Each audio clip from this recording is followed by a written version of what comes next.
ayol bo'lmoq shukr qanoatchan bo'lmoqdir. Bizga qandaq dadalar kerak dedik. Bizga qandaq erkaklar kerak dedik. Ammo o'z navbatida shu erkakka loyiq ayol, shu yigitga loyiq ona bo'lishni unutdik. Bizga g'ururliq erkaklar kerak deb cho'qan soldik-ku, ulardan erkakligini o'zimiz o'z qo'limiz bilan yulib oldik. Bizga bizni boqalaydigan, pul topalaydigan erkaklar kerak dedik-ku, ular tepib ekirgan shu pulga shukr qilmadik. Bizni beqishiga yo'l qo'ymadik.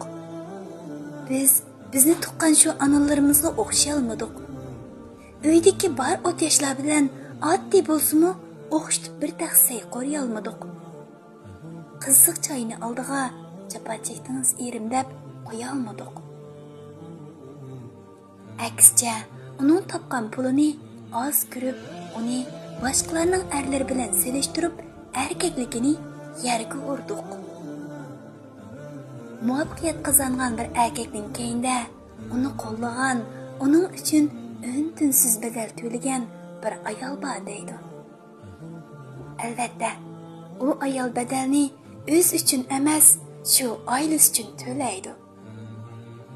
Shu erkakmi o'z navbatida shu muvaffaqiyatni o'z uchun emas, oilasi uchun qozonadi.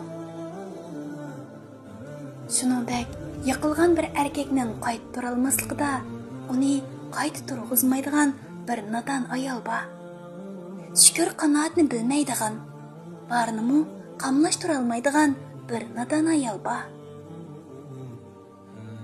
Ayollar, analar, qizlar bilan paranglashdim. Ko'p muңlashdim, dard aytib yig'laganlar bilan tang ko'z yosh qildim. Ba'zi mas'uliyatsiz erlar sabab turmush g'amida, jon beqishning kuyida qiynalgan, hol sirg'an hamshirlarimizni ko'rib, shu erlarga nafratim hassilab ochdi. Qo'limga qalam oldim, yozdim. Erkaklardan o'z mas'uliyatini ado qilishni o'tinib turib yozdim. Chunki ularning mas'uliyatsizligi talay ayollarni, talay balalarni, talay oilalarni vayron qiladi. Mana shuningdek bugun men ayollardan ayolligini tepib olishini, erkaklarini g'ururi o'z erkakligi bilan yoshilib qo'yishni o'tinib turib xitob qilaman.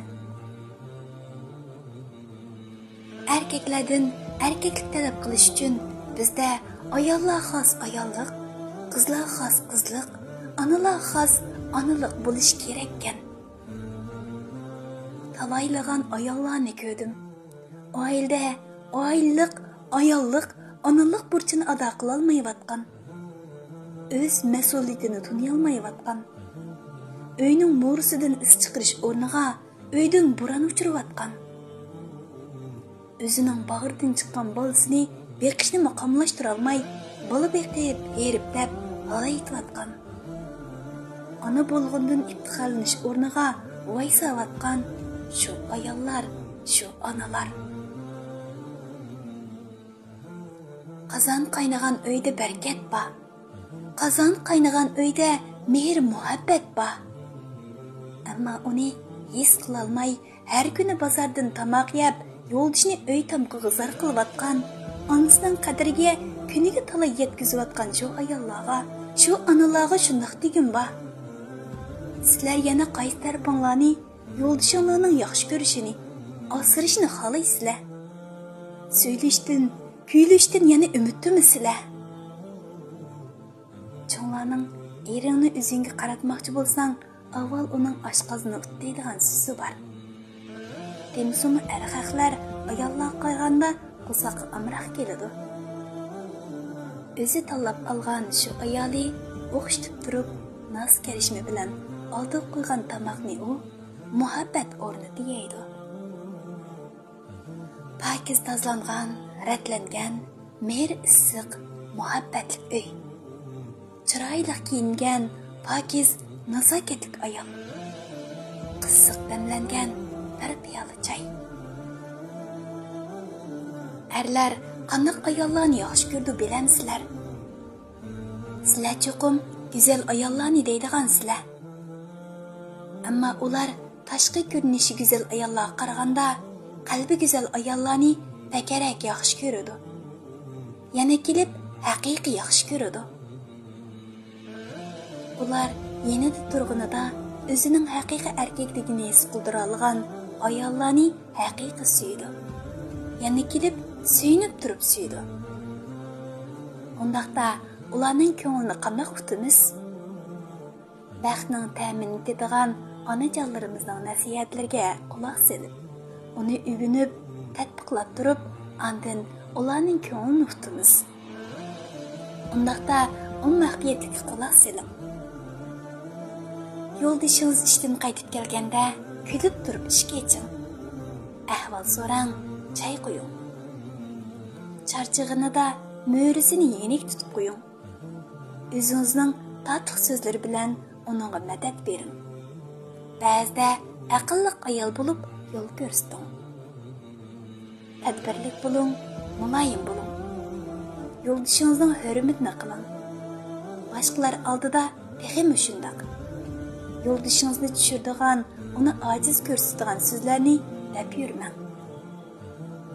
Yo'ldishingizning g'aybatini haqq qilib yurmang. Balaringizga dadisini hurmatlashni, undan ayminishni o'rgating. Albatta, bular uchun oldi bilan siz bilimli, angliq, safoliq ayol bo'ling. Bilim eling, o'zliksiz o'rganing, ammo bilimingizni yo'ldishingizdan ustun bo'lishga ishlatmang. Rayish ayol bo'ling, ammo hargizmi azazul, misham ayol bo'lmang. Sizga desam, o xildagi ayollar bag'li qo'rqinchli bo'lib, odamni to'lma bezor qiladi.